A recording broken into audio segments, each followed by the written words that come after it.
هنرمند عفرینه دنگ خوش عبدالرحمن عمر یکو بناوی باوی صلاح دیناز کرن. اوه دمکه دن خوشخانه بازار عفرینه روجاوای کردستان ده و روشوی تندرستی خرابه و مالباتوی داخوازیج آلین سیاسی که و چاره که جروشوی را ببینن.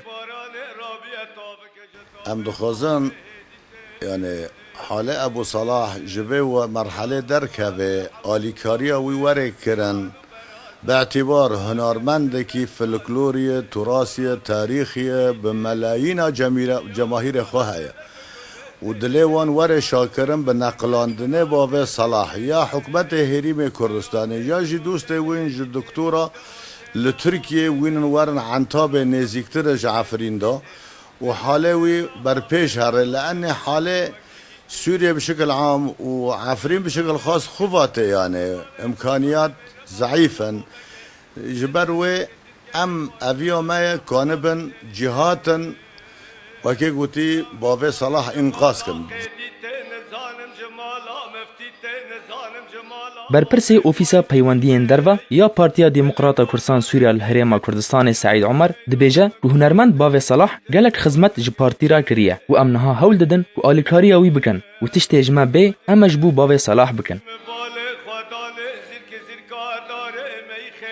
هنرمند عفرینه باوی صلاح لسر دست دایکا خو گلیزار فری هنر بویه و زانی لچند آمرین موزیکی بخه مینا بسقه و باوی صلاح یک جدامازرینره کوما آرمانجا عفرینه.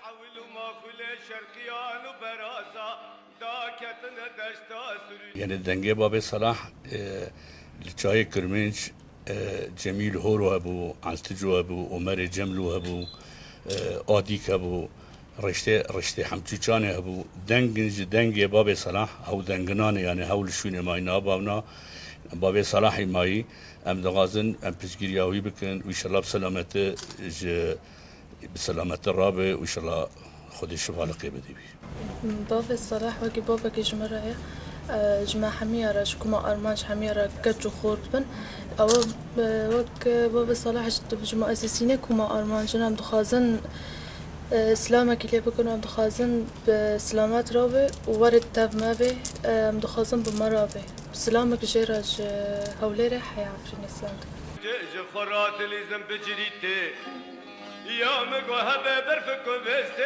باوی صلاح جدایک بوی سال 1952 لگوند گرده یه بسر نافچای جندرس یا عفرینه ویا که هنرمند کی نافداره لروج آوای کردستان بریشتی و لدوار عفرینه بتایبتی و تانها نزدیک 25 سترانوی ین تایبت هنه. آرمان شران آرک هولیر